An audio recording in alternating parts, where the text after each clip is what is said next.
sabi nyo, yung evidence natin yung pagpunta natin sa re-autopsy, medyo mahirap na. Tinitingnan namin dito kung kaya pa, pero medyo maganda naman ang sinabi na kaya malalaman kung presence of alcohol ito, level of alcohol maybe, presence of illegal drugs, level of illegal drugs, doubtful. But yung presence, kaya malaman. Yung presence and level of alcohol, kaya malaman. So it is safe to say, sir, that those individuals are not yet off the hook. Definitely, we're not saying that meron ditong makakasuhan. It's too presumptuous to say. It's too early to say. Ang sa amin dito, ano ba talaga totoo? If there were criminal violations committed, who are the offenders, who are the perpetrators, who committed what, anong na-violate nila, how did they commit it, anong support evidence namin. Scientific evidence, forensic evidence, ibabangga namin doon sa ibang pieces of evidence. Eyewitness account kung merong testimonial evidence ito. Sir, yung 2207 po, ipapasabmina rin yung po ba? Lahat. Lahat. Sir, yung sa pagpunta nyo sa Gensan, ano yung pinaka-importante ninyong nakuhang information? Yung pag-access namin ng human body, masasabi ko, the last time before she was buried, no? That was the last opportunity before she was buried yesterday. Tiningnan namin lahat against all odds. They said that it has already deteriorated. There was rapid decay in some of the pieces of evidence. There was contamination considering the embalming procedures done on her. Compromised pieces of evidence. We acknowledge that. But despite all the odds, may mga encouraging leads kami. Like, ilang percent, sir, doon sa investigation makakatulong yung nakuha nyo sa Gensan? 20% o malaki bang percent? Sa investigation, Opo.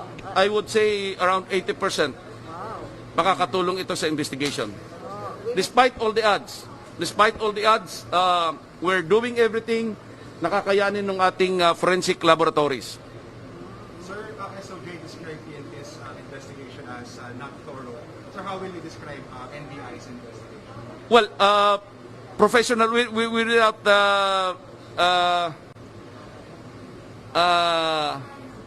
how do you say this? Without commenting on the other investigations, our investigation is going to be very legal. It's going to be very thorough. This is forensic-based. This is evidence-based. So we will have scientific pieces of evidence.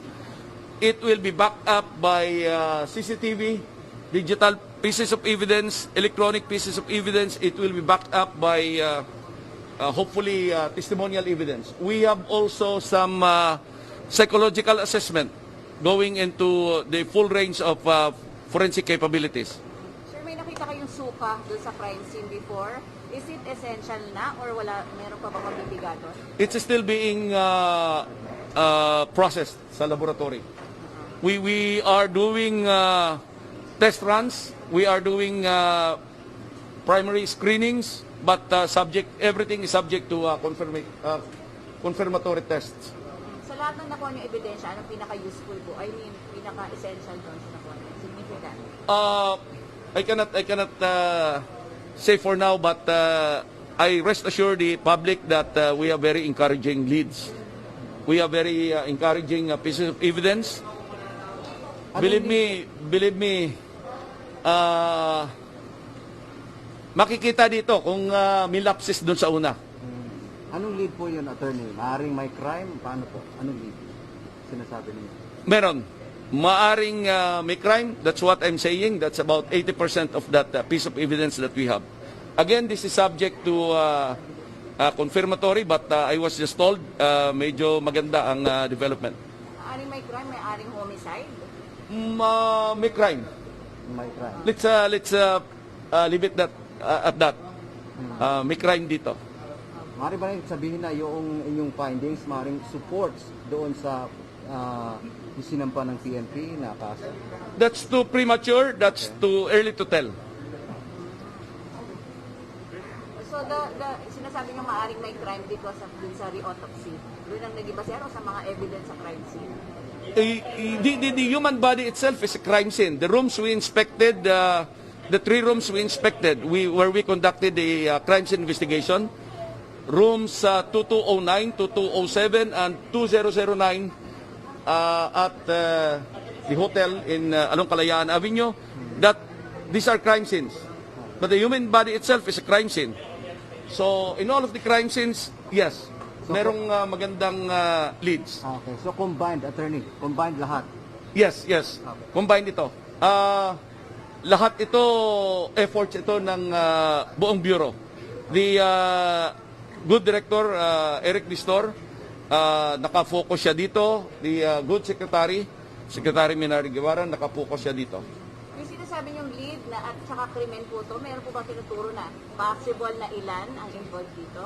Kung krimen po siya? We cannot say for now. We cannot say for now. But there are good indications na merong krimen na nangyari. Pwede pong isa lang gumawa o maraming gumawa? Could be. Pwedeng isa, pwedeng more than one. Sir, last na lang panawagan niyo sa mga hindi sumipot ngayon. Panawagan ninyo. We respect your right, but we would appreciate it if you can cooperate in this investigation. If you want to clear your name, come with your lawyer. You will have the full protection of the NBI. We will make sure that everything will be done according to our rules, to laws. So legal yung gagawing investigasyon. We will not take your statement if you come here without the assistance of counsel. This afternoon, I understand the counsels appeared for the clients, but we would rather that they appear with their clients.